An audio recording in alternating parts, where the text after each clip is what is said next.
Mi hijo me expulsó el día que se volvió millonario con la lotería. No necesito a una madre pobre que me retrase. Hice mis maletas en silencio. 3 días después, fue al banco para cobrar el premio en efectivo. Cuando me vio sentada en la sala VIP con el gerente, se desmayó. Me alegra tenerte aquí. Sigue mi historia hasta el final y comenta desde qué ciudad me estás viendo.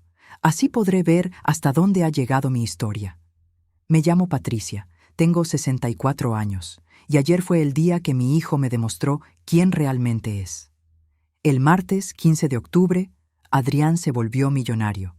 El miércoles 16 me echó de su casa como si fuera basura.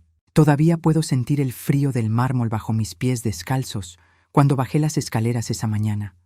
La casa olía a productos de limpieza caros, esos que Adrián compraba para impresionar a su novia Sofía.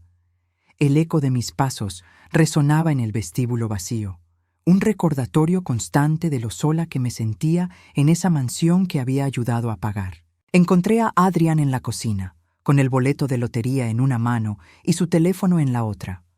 Sus ojos brillaban con una codicia que nunca había visto antes, como si hubiera despertado a un demonio que llevaba años dormido. Sofía estaba a su lado, acariciando el anillo de compromiso que él le había regalado la semana anterior, un diamante que costaba más que mi pensión de todo un año. «Buenos días, mijo», le dije, tratando de sonar alegre. Había dormido mal, preocupada por las facturas que se acumulaban en mi mesita de noche. Mi pensión de $1,200 mensuales apenas cubría mis medicamentos y comida básica. Adrián levantó la vista, pero su mirada era distinta, fría, calculadora, como si estuviera viendo a una extraña que había invadido su espacio. «Mamá, necesitamos hablar», dijo, guardando el teléfono en el bolsillo de su pijama de seda. «Siéntate». Me acomodé en una de las sillas de la isla de la cocina, esas que habían costado más de $5,000 cada una. Recordé el día que las compramos juntos, cuando él aún escuchaba mis opiniones, cuando aún valoraba lo que yo tenía que decir. «¿Pasa algo malo?», pregunté, aunque algo en mi estómago ya me advertía que todo estaba muy mal. Adrián intercambió una mirada con Sofía, quien asintió como dándole valor. Ella siempre había tenido esa forma de influenciarlo, de susurrarle veneno al oído cuando pensaba que yo no me daba cuenta. «Mira, mamá», comenzó Adrián, y la forma casual en que lo dijo me lastimó más que cualquier grito. «Las cosas han cambiado. Tengo $31 millones ahora. Ya no necesito que vivas aquí». Las palabras me golpearon como un puñetazo en el estómago. Había vivido en esa casa durante 5 años, desde que mi esposo murió y ya no pude mantener nuestro pequeño apartamento. Adrián me había rogado que me mudara con él, diciéndome que me necesitaba, que quería cuidar de mí como yo había cuidado de él. «¿Qué quieres decir?», susurré, aunque ya sabía exactamente qué significaba. Sofía se inclinó hacia adelante, con esa sonrisa falsa que reservaba para las ocasiones especiales. «Patricia, cariño, ahora que Adrián tiene recursos, necesita su espacio, para crecer, para construir su nueva vida». «Su nueva vida sin mí», dije, no como pregunta, sino como una declaración amarga. Adrián se encogió de hombros, como si estuviéramos hablando del clima. «No te pongas dramática. Te voy a dar tiempo para encontrar un lugar. Puedes quedarte hasta el fin de semana». Hasta el fin de semana. 4 días para desarmar 5 años de vida compartida. 4 días para encontrar un lugar que pudiera pagar con mi miserable pensión. «Adrián, soy tu madre», le recordé, mi voz temblando a pesar de mis esfuerzos por mantener la compostura. «Durante 28 años te cuidé sola después de que tu padre nos abandonó. Trabajé 3 empleos para que tuvieras todo lo que necesitabas». «Y te lo agradezco», respondió con la misma frialdad que usaría con un empleado al que está despidiendo. «Pero eso fue tu trabajo como madre. Yo no te pedí que nacieras». Esas palabras se clavaron en mi corazón como dagas.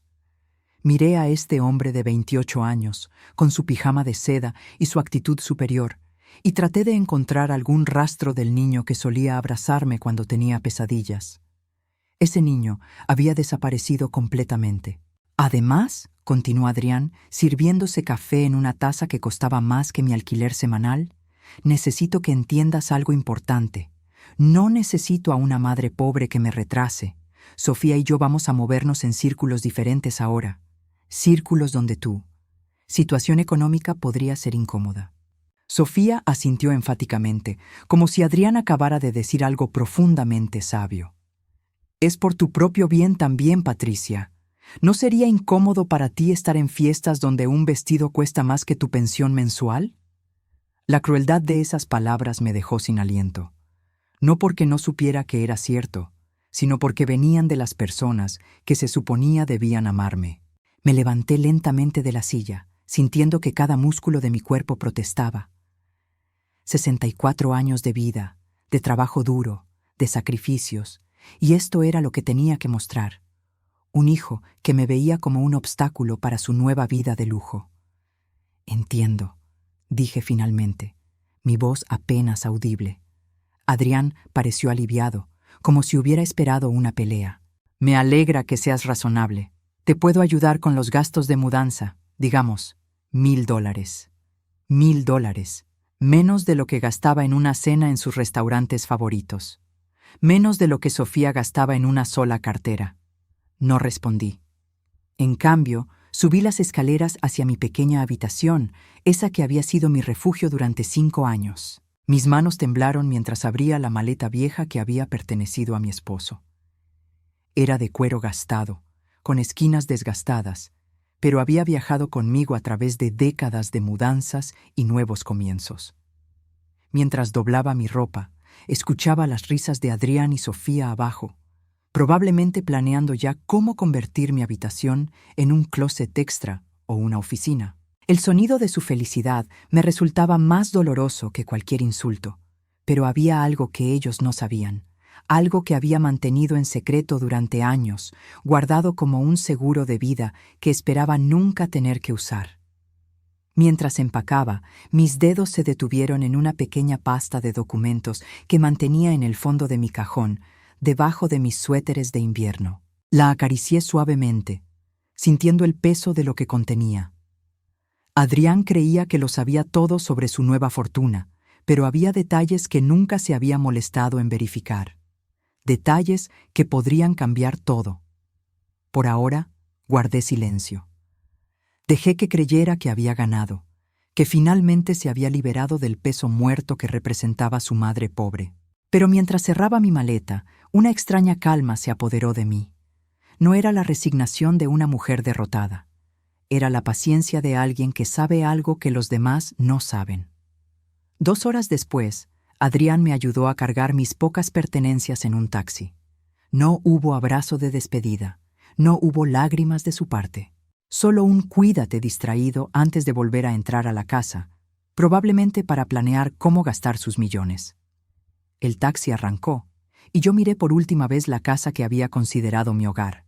Pero por primera vez en días, sonreí ligeramente.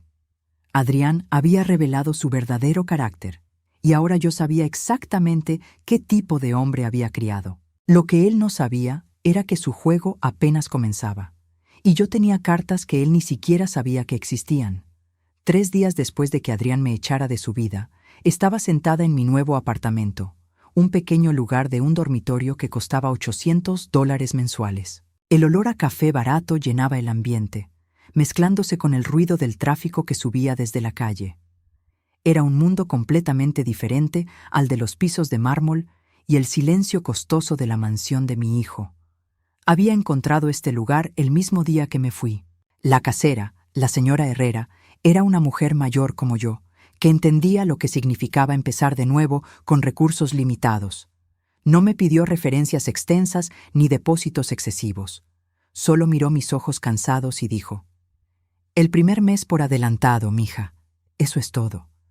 Mi teléfono había estado sonando constantemente desde ayer. Adrián me llamaba cada pocas horas, pero no porque me extrañara.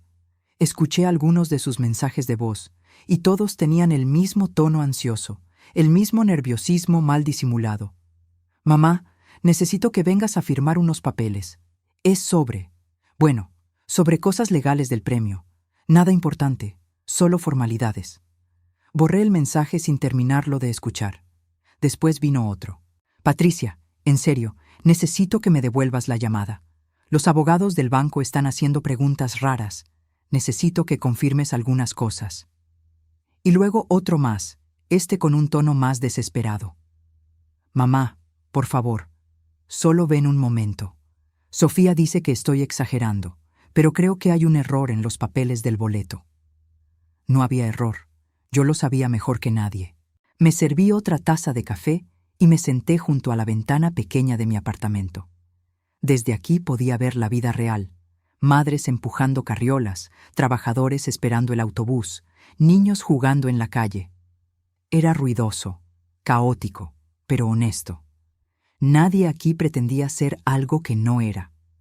Abrí la pasta de documentos que había guardado tan cuidadosamente durante años. Dentro estaban todas las pruebas que Adrián necesitaba ver, pero que aún no estaba listo para comprender.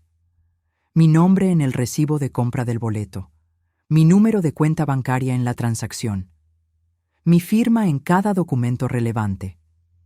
El boleto que había convertido a mi hijo en millonario había sido comprado por mí, para él, como regalo sorpresa de cumpleaños. Pero legalmente, cada papel, cada registro, cada huella digital electrónica apuntaba a una sola persona, Patricia Morales de Vega. Había planeado dárselo oficialmente el día de su cumpleaños, junto con una pequeña fiesta que había estado organizando en secreto. Iba a ser mi forma de demostrarle cuánto lo amaba, cuánto creía en su futuro. Había ahorrado durante meses de mi pensión para comprar ese boleto con los números que él siempre jugaba, las fechas de cumpleaños de nuestra familia. Pero entonces ganó, y en lugar de esperar a su cumpleaños, decidí probar algo. Quería ver qué haría con la fortuna antes de revelársela oficialmente. Quería creer que usaría su nueva riqueza para cuidar de mí, para valorar los años que habíamos pasado juntos. En cambio, me echó a la calle. Mi teléfono sonó de nuevo. Esta vez no era Adrián, sino un número que reconocí inmediatamente. El Banco Central, donde había manejado mis finanzas durante los últimos 15 años. ¿Señora Morales de Vega?, preguntó una voz profesional al otro lado de la línea. Sí, soy yo. Habla el señor Mendoza, gerente de cuentas preferenciales. ¿Tendría tiempo para reunirse con nosotros mañana? Hay algunos asuntos relacionados con su reciente adquisición que necesitamos discutir. Sonreí por primera vez en días. Por supuesto, señor Mendoza. ¿A qué hora sería conveniente? ¿Le parece bien a las 2 de la tarde? Usaremos la sala VIP para garantizar su privacidad. La sala VIP.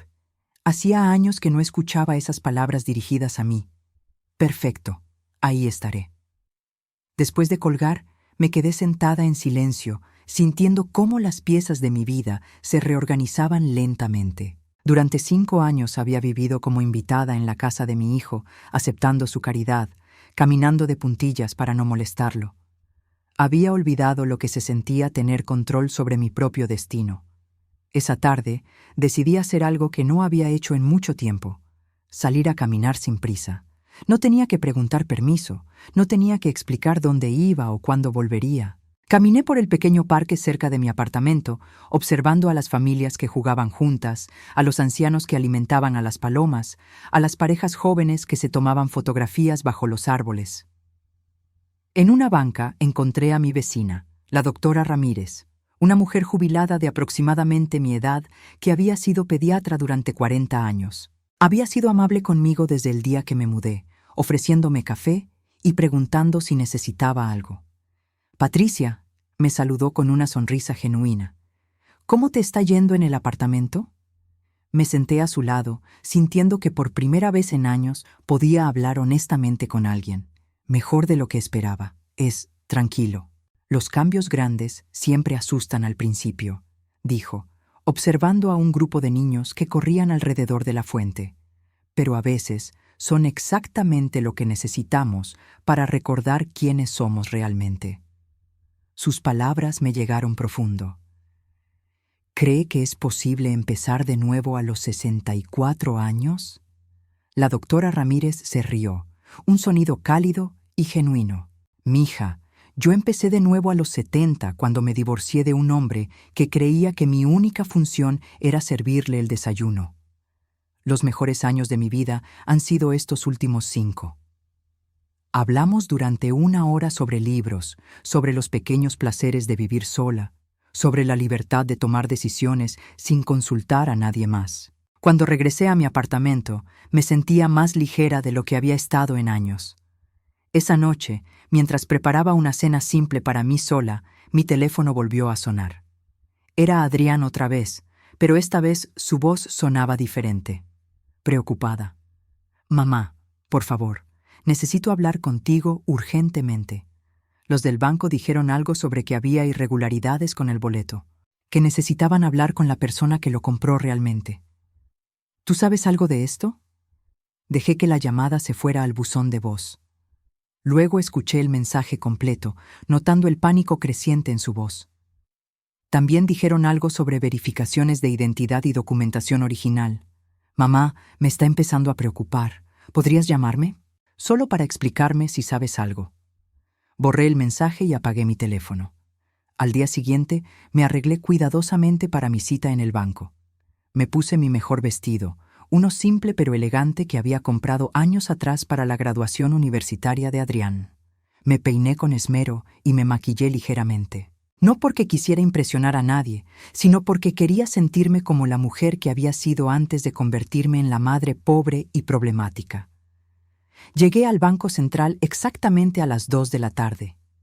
El edificio era imponente, todo mármol y cristal, con empleados vestidos con trajes costosos que se movían con eficiencia silenciosa. Era el tipo de lugar donde Adrián ahora se sentía cómodo, donde creía que pertenecía. En la recepción, mencioné mi nombre e inmediatamente vi un cambio en la actitud de la recepcionista. Sus ojos se iluminaron con respeto profesional. «Por supuesto, señora Morales de Vega. El señor Mendoza la está esperando. Por favor, permítame acompañarla a la sala VIP». Mientras caminábamos por pasillos alfombrados hacia la parte más exclusiva del banco, no pude evitar sonreír ligeramente. En unas horas, Adrián vendría aquí esperando reclamar su fortuna. Lo que no sabía era que su madre acababa de llegar antes que él, y cuando finalmente nos encontráramos en este mismo banco, ya no sería la mujer que él había echado a la calle. Sería la única persona que tenía el poder real sobre los 31 millones de dólares que él creía suyos. La sala VIP del Banco Central era exactamente como recordaba de mis días como esposa de un pequeño empresario. Elegante, silenciosa, con ese olor a cuero pulido y dinero bien administrado. Las paredes estaban cubiertas de madera oscura, y desde las ventanas panorámicas se veía toda la ciudad extendiéndose como un mapa de posibilidades. El señor Mendoza me recibió con una deferencia que no había experimentado en años. Era un hombre de mediana edad, con traje impecable y modales que hablaban de décadas, manejando fortunas considerables. «Señora Morales de Vega, es un honor tenerla aquí», dijo, indicándome una silla de cuero que probablemente costaba más que todo el mobiliario de mi nuevo apartamento. «Permítame felicitarla por su extraordinaria buena fortuna». Me acomodé en la silla, sintiendo cómo el cuero suave se adaptaba a mi cuerpo. Era extraño estar del otro lado de esa conversación, ser la persona a quien trataban con respeto y cuidado especial. «Gracias, señor Mendoza. Supongo que hay algunos procedimientos que debo completar». Él asintió, abriendo una carpeta gruesa llena de documentos. En efecto, como la ganadora oficial del premio de 31 millones de dólares, hay varios aspectos legales y financieros que debemos revisar, pero primero, debo hacerle una pregunta importante. Se inclinó hacia adelante, su expresión volviéndose más seria. ¿Está usted al tanto de que otra persona ha estado intentando reclamar este premio? Fingí sorpresa, aunque por dentro sentía una mezcla de satisfacción y tristeza. ¿Otra persona? Su hijo, Adrián Vega. Ha venido aquí 2 veces esta semana, insistiendo en que el boleto le pertenece. Incluso trajo a un abogado ayer. La imagen de Adrián desesperado, contratando abogados para pelear por dinero que creía suyo, me dolió más de lo que esperaba. Pero también confirmó todo lo que había temido sobre quién se había convertido mi hijo. ¿Y qué le dijeron?, pregunté, manteniendo mi voz neutral. El señor Mendoza sonrió ligeramente. Le explicamos que sin la documentación adecuada, sin prueba de compra y sin identificación del comprador real, no podemos procesar ningún reclamo. Todos nuestros registros indican claramente que usted, señora Morales de Vega, es quien compró ese boleto el día martes 8 de octubre a las 3:22 de la tarde. Recordé ese momento perfectamente. Había salido de mi consulta médica mensual y decidido, por impulso, comprar el boleto como regalo sorpresa para el cumpleaños de Adrián. Usé mi tarjeta de débito, como siempre hacía, y guardé cuidadosamente el recibo junto con el boleto. ¿Mi hijo mencionó cómo obtuvo el boleto? Pregunté, aunque ya conocía la respuesta. Dijo que se lo había dado usted como regalo, pero que ahora él era el legítimo propietario. El señor Mendoza hizo una pausa. Sin embargo, legalmente, un regalo no transferido formalmente sigue perteneciendo al dador original, especialmente cuando se trata de sumas de esta magnitud. Era exactamente lo que había esperado escuchar. Durante años había trabajado como asistente legal antes de casarme, y sabía perfectamente cómo funcionaban estas situaciones. Un regalo prometido pero no formalizado legalmente seguía siendo propiedad del donante. ¿Qué opciones tengo?, pregunté, aunque ya sabía la respuesta. Usted puede disponer del premio como guste, puede cobrarlo completamente, puede establecer un fideicomiso, puede hacer donaciones, puede incluso transferírselo oficialmente a su hijo si esa es su decisión. Sus ojos me estudiaron cuidadosamente. Pero esa decisión es completamente suya, señora. Nos pasamos la siguiente hora revisando papeles, confirmando mi identidad, estableciendo cuentas especiales para manejar una suma tan grande.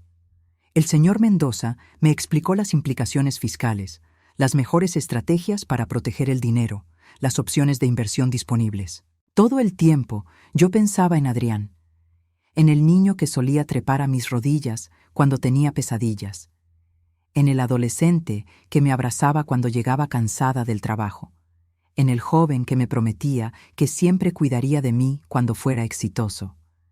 Ese joven había desaparecido, reemplazado por un hombre que me veía como un obstáculo para su nueva vida de lujo.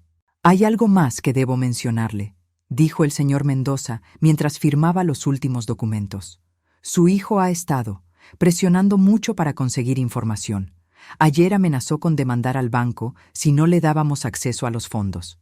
La vergüenza me ardió en las mejillas. «Lo siento mucho.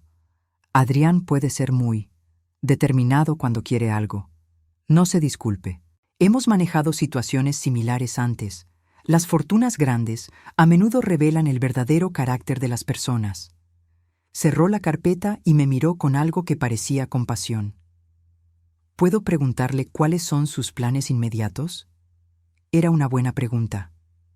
Por primera vez en mi vida tenía recursos ilimitados, pero también tenía un corazón roto que necesitaba tiempo para sanar. Por ahora, solo quiero vivir tranquilamente, tal vez viajar un poco, ver lugares que siempre quise conocer pero nunca pude permitirme. Él asintió. Una decisión muy sabia. El dinero puede esperar, pero las experiencias de vida son irreemplazables. Cuando salí del banco esa tarde, mi teléfono tenía 17 llamadas perdidas de Adrián. Los mensajes de voz se volvían progresivamente más desesperados. «Mamá, los abogados dijeron que hay complicaciones legales. Necesito que me expliques exactamente cómo conseguiste el boleto. Patricia, esto no es un juego. Estoy perdiendo dinero en honorarios legales por culpa de estos problemas burocráticos. Contesta el maldito teléfono. Necesito que vengas al banco ahora y les expliques que me diste el boleto». El último mensaje era diferente.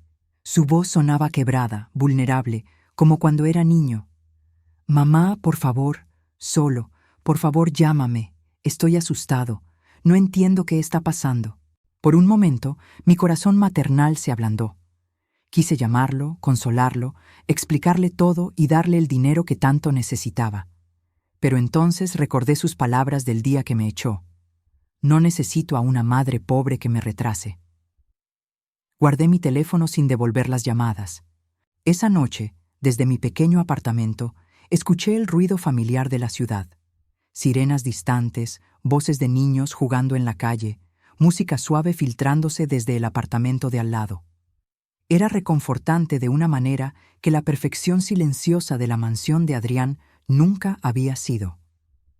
Preparé una cena simple y me senté junto a la ventana con una taza de té. En mi mesa de noche estaban las tarjetas de acceso a mis nuevas cuentas bancarias, documentos que representaban más dinero del que había soñado tener jamás. Pero lo que más me daba paz era algo diferente, la certeza de que ya no dependía de nadie más para mi supervivencia. Al día siguiente, supe por la señora Herrera, mi casera, que había un joven preguntando por mí en el edificio. Un muchacho alto, bien vestido, pero se veía muy alterado, me contó mientras revisaba su correo. Preguntó en qué apartamento vivías, pero yo le dije que no podía dar esa información. Se quedó en su carro por casi una hora, solo mirando hacia arriba. Adrián me había encontrado. Era solo cuestión de tiempo antes de que intentara confrontarme directamente. Esa tarde, mientras regresaba de hacer algunas compras básicas para mi apartamento, lo vi.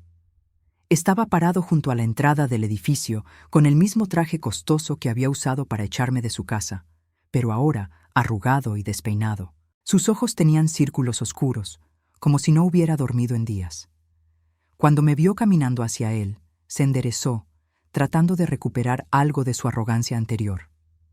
Pero había algo diferente en su postura, algo que no había visto desde que era niño. Vulnerabilidad real. «Mamá», dijo, y su voz se quebró ligeramente en esa palabra. Me detuve a unos metros de distancia, cargando mis bolsas de compras modestas. «Adrián, necesitamos hablar, urgentemente». Miré a este hombre que había sido mi vida entera durante 28 años, que me había echado como basura apenas 5 días atrás, y sentí una calma extraña apoderándose de mí. ¿Sobre qué? Sus ojos se llenaron de pánico. Sobre el boleto, mamá, sobre lo que está pasando en el banco, sobre por qué todos dicen que tú eres la dueña real de mi dinero. Su dinero. Incluso ahora, incluso desesperado y asustado, seguía creyendo que los 31 millones de dólares le pertenecían por derecho. Respiré profundo y le sonreí con la misma tranquilidad que había sentido el día que me fui de su casa. «Adrián, mijo», dije suavemente, «creo que es hora de que aprendas exactamente quién compró ese boleto ganador». Subimos a mi apartamento en silencio. Adrián miraba todo con una mezcla de incredulidad y asco mal disimulado. Las paredes que necesitaban pintura, la alfombra gastada del pasillo, el olor a comida casera que se filtraba desde otros apartamentos. Era como si estuviera visitando un mundo que había olvidado que existía. «¿Aquí es donde vives ahora?», preguntó cuando entramos a mi pequeño apartamento. Su tono tenía una condescendencia automática que probablemente ya no podía controlar. «Aquí es donde vivo», confirmé, dejando mis bolsas de compras sobre la mesa pequeña de la cocina. «Es limpio, seguro, y puedo pagarlo con mi pensión». Adrián se quedó parado en el centro de la sala, como si tuviera miedo de sentarse en mis muebles modestos. Llevaba el mismo traje de marca que había usado para echarme de su casa, pero ahora estaba arrugado, como si hubiera dormido con él puesto. Sus ojos se veían hinchados y tenía esa expresión desesperada que recordaba de cuando era niño y había roto algo valioso. «Mamá, necesito que me expliques qué está pasando», dijo, tratando de sonar autoritario, pero fallando completamente. «Los del banco están diciendo cosas que no tienen sentido». Me senté en mi sillón favorito, un mueble viejo pero cómodo que había comprado en una venta de garage años atrás. «¿Qué tipo de cosas?» «Están diciendo que tú compraste el boleto, que está a tu nombre, que yo no tengo derecho legal sobre el dinero». Su voz se iba alzando con cada palabra. «Pero eso es imposible. Tú me diste el boleto. Fue un regalo». Lo observé cuidadosamente. Incluso ahora, incluso enfrentando la posibilidad de perder 31 millones de dólares, no había ni una pizca de humildad en su actitud. No había disculpas por haberme echado. No había reconocimiento del dolor que me había causado. Solo indignación porque algo estaba interfiriendo con lo que él consideraba suyo. «Adrián, siéntate», le dije suavemente. Él vaciló, claramente reacio a ensuciar su traje caro en mis muebles baratos, pero finalmente se acomodó en el borde del sofá, como si estuviera listo para salir corriendo en cualquier momento. Me levanté y fui a mi habitación, donde había guardado la pasta de documentos en el primer cajón de mi mesita de noche. Durante 5 años había mantenido estos papeles en secreto, esperando el momento adecuado para revelar la verdad. Nunca imaginé que ese momento llegaría de esta manera. Regresé a la sala y coloqué la pasta sobre la mesa de centro entre nosotros. Adrián miró los documentos con curiosidad, pero aún no entendía lo que estaba a punto de descubrir. Antes de abrir esto, dije, quiero preguntarte algo. ¿Recuerdas el día que encontraste el boleto ganador? Adrián frunció el ceño. Por supuesto que lo recuerdo. Estaba en mi cartera, donde siempre guardo los boletos que compro. ¿Y recuerdas haberlo comprado? Bueno, no exactamente. Compro boletos todo el tiempo, pero estaba en mi cartera, así que obviamente yo lo compré. Abrí la pasta lentamente, revelando una pila de documentos organizados cronológicamente. En la parte superior estaba el recibo original de la compra del boleto, con la fecha, hora y método de pago claramente marcados. Martes 8 de octubre, 3:22 de la tarde. Leí en voz alta. Boleto de lotería, $5, pagado con tarjeta de débito terminada en 4792. Adrián se inclinó hacia adelante, estudiando el recibo. ¿Y? No veo mi nombre ahí. Saqué mi cartera y le mostré mi tarjeta de débito. Los últimos 4 números eran exactamente los mismos que aparecían en el recibo. Esa es mi tarjeta, Adrián. Su rostro se puso pálido. Pero tú me dijiste que era mío. Me dijiste que era un regalo. Te dije que había comprado algo especial para tu cumpleaños. Corregí suavemente. Planeaba dártelo oficialmente el día 25 de octubre, junto con una pequeña fiesta que estaba organizando en secreto. Saqué el siguiente documento, el estado de cuenta bancaria que mostraba la transacción de $5 deducida de mi cuenta el día 8 de octubre. Pero cuando ganaste, continué, decidí esperar. Quería ver qué harías con la fortuna antes de transferírtela oficialmente. Adrián estaba temblando ahora, no de frío sino de algo que parecía ser terror puro. No.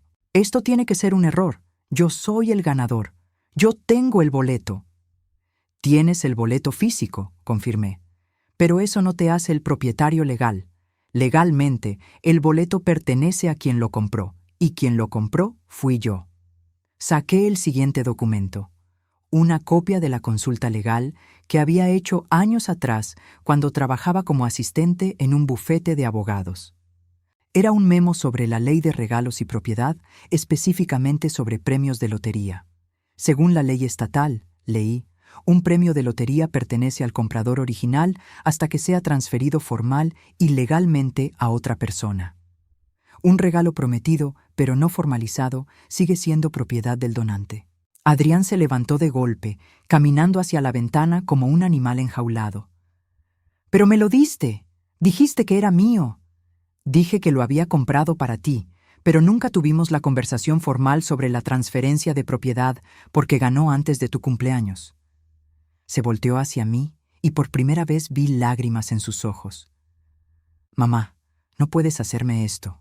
Es mi dinero. Ya se lo dije a todo el mundo. Ya hice planes. Sofía y yo ya empezamos a gastar». La mención de Sofía me endureció el corazón. ¿Ah, sí? ¿Y qué planes hicieron? Compramos un auto nuevo, reservamos un viaje a Europa. Sofía compró un anillo de bodas que cuesta $120,000. Su voz se quebró. Todo está en tarjetas de crédito porque el banco no nos deja acceder al dinero todavía. Sentí una punzada de algo que podría haber sido lástima, pero la aplasté rápidamente. ¿Y en todos esos planes tenían lugar para mí? Adrián se quedó callado. Te hice una pregunta, insistí. ¿En tu nueva vida de millonario había algún lugar para tu madre? Mamá, esto es diferente. Esto es sobre dinero real, sobre mi futuro. Responde la pregunta, Adrián. Él evitó mi mirada. Pensamos que tal vez podrías vivir en algún lugar más apropiado para tu edad, un hogar de ancianos bonito. Un hogar de ancianos. Su plan era encerrarme en una institución para ancianos, mientras él vivía la vida de lujo que mi boleto había hecho posible. Saqué el último documento de la pasta, los papeles del banco que confirmaban que los 31 millones de dólares estaban oficialmente bajo mi nombre, en cuentas que solo yo podía acceder. Adrián, dije, manteniendo mi voz firme a pesar del dolor en mi pecho, yo compré ese boleto. Yo soy la ganadora legal. Y después de lo que me hiciste, después de cómo me trataste, he tomado una decisión. Sus ojos se llenaron de pánico absoluto. ¿Qué decisión? La decisión de mantener el premio. El silencio que siguió fue ensordecedor. Adrián se quedó completamente inmóvil, como si sus músculos se hubieran convertido en piedra. Sus labios se movían, pero no salía ningún sonido. «No puedes», susurró finalmente. «Eres mi madre. Las madres no hacen esto a sus hijos. Los hijos tampoco echan a sus madres a la calle como basura», respondí. «Los hijos no llaman a sus madres peso muerto. Los hijos no planean meter a sus madres en hogares de ancianos para deshacerse de ellas». Adrián se desplomó de vuelta en el sofá, su cabeza entre sus manos. «Mamá, por favor, perdóname. Cometí un error. Estaba emocionado. No pensé claramente». «No, Adrián, no fue un error. Fue quien realmente eres cuando tienes poder». Levantó la cabeza y vi algo en sus ojos que no había visto en años, el niño asustado que solía ser. «¿Qué va a pasar conmigo? ¿Con las deudas? ¿Con Sofía?» Por primera vez en días sonreí. Pero no era una sonrisa maternal y cálida. Era la sonrisa de una mujer que finalmente había recuperado su poder. «Eso, mi querido hijo, ya no es mi problema». Los siguientes días fueron un torbellino de llamadas desesperadas, mensajes suplicantes e intentos patéticos de manipulación que me recordaron por qué había tomado la decisión correcta. Adrián no se rindió fácilmente. Como un niño que no puede aceptar que le han quitado su juguete favorito, intentó todo tipo de estrategias para recuperar lo que nunca había sido suyo. Primero vinieron las lágrimas. Aparecía en mi apartamento a todas horas, a veces acompañado de Sofía, otras veces solo, siempre con los ojos rojos y una historia diferente sobre cómo todo había sido un malentendido terrible. «Mamá, yo no quise decir esas cosas horribles», me dijo el jueves por la mañana, cuando lo encontré sentado en las escaleras del edificio esperándome. Estaba estresado, emocionado con el dinero. Tú sabes cómo soy cuando estoy nervioso. Me detuve frente a él, cargando mi bolsa de compras. Durante 28 años había escuchado esa misma excusa para justificar cada comportamiento cruel, cada palabra hiriente, cada momento de egoísmo. «¿Estresado?», repetí. «Adrián, me echaste de tu casa como si fuera una extraña molesta. Me dijiste que era un peso muerto que te retrasaba». «Pero no lo pensé en serio», insistió, levantándose para bloquear mi camino. Estaba confundido. Sofía estaba diciéndome cosas, influyendo en mí. Por supuesto, ahora todo era culpa de Sofía. Era típico de Adrián nunca asumir responsabilidad por sus propias acciones. «¿Y dónde está Sofía ahora?», pregunté. Su rostro se ensombreció. Se fue. Cuando se enteró de que el dinero no era seguro, empacó sus cosas y se fue a casa de sus padres. Dice que necesita tiempo para pensar. No pude evitar una pequeña sonrisa. La primera rata había abandonado el barco que se hundía. «Me dejó con todas las deudas», continuó Adrián, su voz quebrándose. «El auto nuevo, el viaje, el anillo. Todo está en mi tarjeta de crédito. Debo casi $200,000. $200,000. Una suma que representaba 15 años de mi pensión completa. Y él la había gastado en 3 días, confiando en dinero que nunca fue suyo. «Eso suena como un problema tuyo», dije, tratando de pasar junto a él. «Mamá, por favor», gritó, lo suficientemente fuerte para que varios vecinos se asomaran por sus ventanas. «Soy tu hijo, tu único hijo. ¿Realmente vas a dejarme en la ruina?». Me detuve y me volteé hacia él. «Adrián, hace una semana me dijiste que no necesitabas a una madre pobre. Ahora que eres pobre, ¿de repente sí me necesitas?». No tuvo respuesta para eso. Los intentos de manipulación emocional continuaron durante varios días. Adrián llegó con flores baratas del supermercado, con tarjetas de disculpa escritas a mano, con promesas de cambiar. Una vez incluso trajo fotos de cuando era niño, tratando de apelar a mi nostalgia maternal. «Mira», me dijo, mostrándome una fotografía descolorida de él a los 5 años, abrazándome después de su primer día de escuela. «¿Recuerdas qué felices éramos? ¿Recuerdas cuánto nos amábamos?» Tomé la foto en mis manos, sintiendo el peso de todos esos años de amor incondicional que había derramado sobre él. Sí, recordaba cada sacrificio, cada noche de trabajo extra, cada sueño que había postergado por su bienestar. ¿Sabes qué más recuerdo, Adrián?, le dije suavemente. Recuerdo trabajar 3 empleos para pagarte clases de piano que abandonaste después de 2 meses. Recuerdo cancelar mis propias citas médicas para poder pagar tu equipo de fútbol. Recuerdo vendiendo mis joyas de matrimonio para cubrir tu matrícula universitaria. Sus ojos se llenaron de lágrimas. Y yo estoy agradecido por todo eso. ¿En serio? Porque hace una semana me dijiste que todo eso era mi trabajo como madre, que tú no me habías pedido que naciera. Le devolví la fotografía. Adrián, el amor no es solo una palabra que dices cuando necesitas algo. Es una acción que demuestras todos los días. Y tú me demostraste exactamente cuánto me amas cuando tuviste la oportunidad de cuidarme. Cuando las lágrimas y la manipulación emocional fallaron, Adrián escaló a las amenazas legales. Llegó con un abogado de aspecto nervioso, un joven que claramente había sido contratado con promesas de pago futuro. «Señora Morales», comenzó el abogado, abriendo un maletín gastado, «mi cliente está dispuesto a llegar a un acuerdo amistoso. Propone una división 50-50 del premio». Me reí tan fuerte que la señora Herrera salió de su apartamento para ver qué pasaba. ¿50-50? ¿De mi propio dinero? El abogado se veía cada vez más incómodo. Bueno, considerando la relación familiar y el hecho de que su hijo tenía la expectativa razonable de recibir el boleto como regalo. «Joven», lo interrumpí, antes de continuar con esta farsa, ¿su cliente le dijo que me echó de su casa 5 días después de ganar? ¿Le mencionó que me llamó peso muerto? El abogado miró a Adrián, quien evitó su mirada. Era obvio que había omitido esos detalles cruciales. «Le sugiero que investigue mejor a sus clientes antes de aceptar casos sin mérito», continué. «Y le sugiero a su cliente que aprenda a asumir las consecuencias de sus acciones». El abogado empacó sus papeles rápidamente y se fue, murmurando algo sobre clientes que no revelan información importante. Pero la estrategia más desesperada de Adrián llegó el viernes por la noche. Apareció en mi puerta con los ojos completamente rojos, no solo de llorar, sino de algo más. Olía a alcohol y su ropa estaba desarreglada. «Mamá», balbuceó, casi cayéndose cuando traté de cerrar la puerta. «Por favor, solo préstame algo de dinero, lo que sea, estoy en problemas». «¿Qué tipo de problemas?», pregunté, aunque parte de mí no quería saber la respuesta.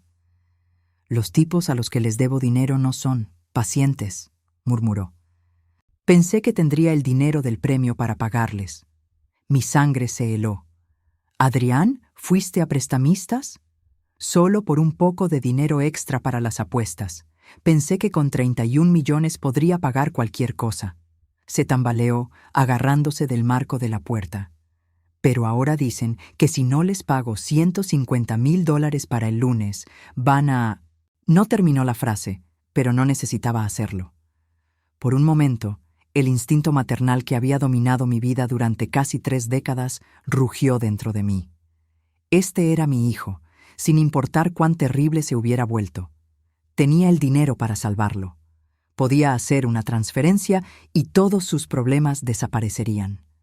Pero entonces recordé algo. Recordé la frialdad en sus ojos cuando me echó. Recordé cómo había planeado meterme en un hogar de ancianos. Recordé que la única razón por la que estaba aquí ahora era porque necesitaba algo de mí. «Adrián», dije suavemente, «durante años te rescaté de cada problema, de cada mala decisión. Pagué tus deudas, cubrí tus errores, Te protegí de las consecuencias de tus acciones. Hoy te estoy pidiendo que lo hagas una vez más, suplicó. No, dije firmemente. Esta vez no. Su rostro se transformó, la desesperación convirtiéndose en algo más feo. ¿En serio? ¿Vas a dejar que me lastimen? ¿Vas a dejar que tal vez me maten? Voy a dejar que seas un adulto y enfrentes las consecuencias de tus decisiones adultas. Eres una perra cruel, gritó, perdiendo toda pretensión de ser el hijo arrepentido. Siempre fuiste una mala madre. Por eso mi padre nos abandonó. Esas palabras fueron como una bofetada, pero también como una clarificación final. Este era quien Adrián realmente era cuando no conseguía lo que quería. Adrián, dije con una calma que me sorprendió a mí misma. Tu padre nos abandonó porque era un cobarde que no quería la responsabilidad de una familia.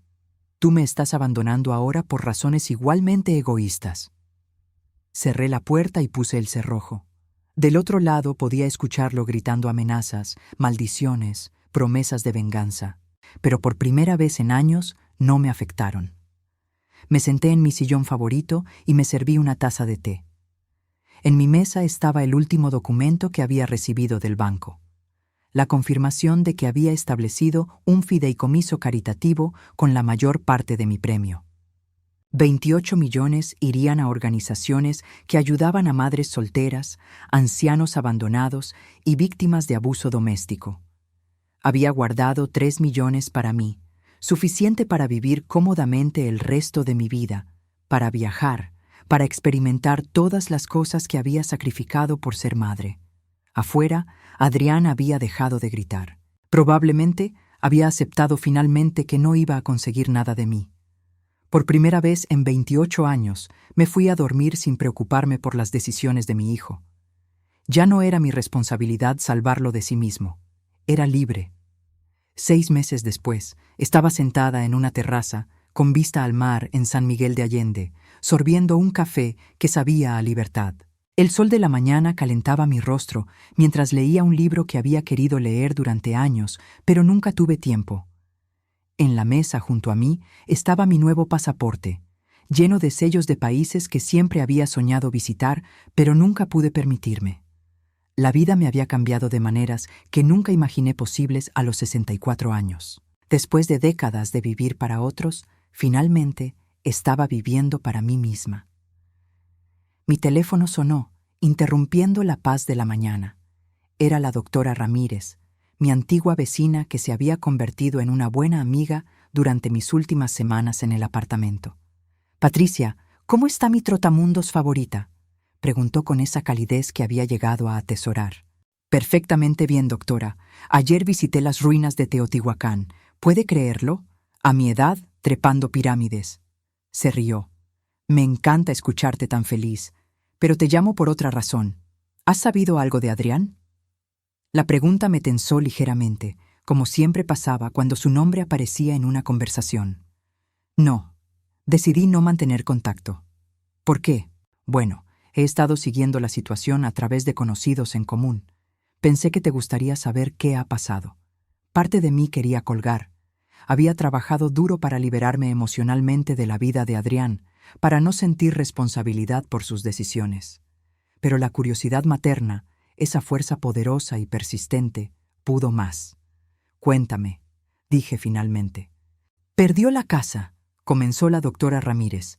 «No pudo hacer los pagos sin tu apoyo financiero. Los bancos se la quitaron el mes pasado». No sentí tristeza por esa noticia. La casa había sido comprada con la expectativa de riqueza futura, no con fundamentos sólidos. ¿Y él? Está viviendo en un apartamento pequeño, trabajando en un call center. El trabajo nocturno, ya sabes, el que siempre consideró por debajo de él. Adrián, que había despreciado el trabajo honesto durante años, finalmente tenía que enfrentar la realidad de ganarse la vida como millones de personas lo hacían todos los días. ¿Y Sofía? Oh, ella se casó con otro hombre 3 meses después de dejarlo. Un abogado mayor con dinero real. Ni siquiera le devolvió el anillo de compromiso. Esa noticia sí me causó una pequeña punzada de satisfacción. Sofía había mostrado su verdadero carácter exactamente como yo esperaba. Doctora, dije cuidadosamente, ¿cómo está él emocionalmente? ¿Está bien? Hubo una pausa. Patricia, esa es una pregunta compleja. Físicamente está bien, si eso te preocupa. Los problemas con los prestamistas se resolvieron cuando vendió todo lo que tenía de valor. ¿Y emocionalmente? Honestamente, creo que está empezando a entender algunas cosas. María González, que vive en el edificio donde él renta ahora, me contó que lo ve los fines de semana ayudando a una vecina anciana con sus compras. Sin que se lo pidan, sin esperar nada a cambio. Esa información me sorprendió. El Adrián que conocía nunca hacía nada sin una motivación egoísta. También empezó terapia, continuó la doctora. Un programa gratuito para personas con problemas de adicción al juego y manejo de dinero. Adicción al juego, repetí. Siempre había sospechado que los problemas de Adrián con el dinero iban más allá de la simple irresponsabilidad. Patricia, me pidió que te dijera algo si alguna vez hablaba contigo. Mi corazón se aceleró ligeramente. ¿Qué? Que entiende por qué hiciste lo que hiciste.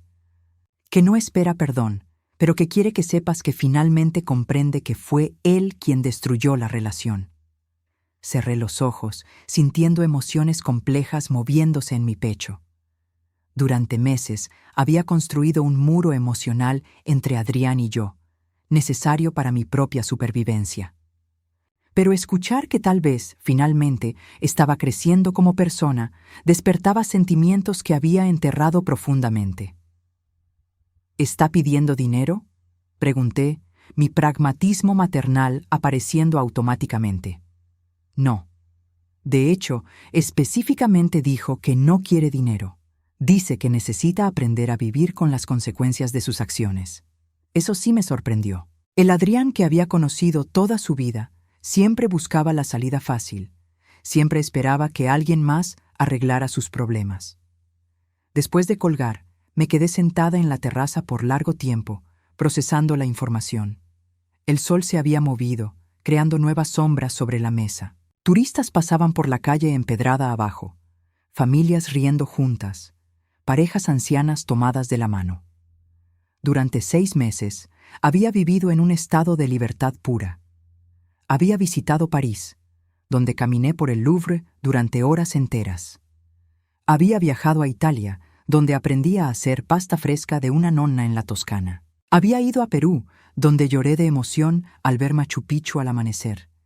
En cada lugar, había conocido personas que me veían simplemente como Patricia, una mujer de 64 años explorando el mundo.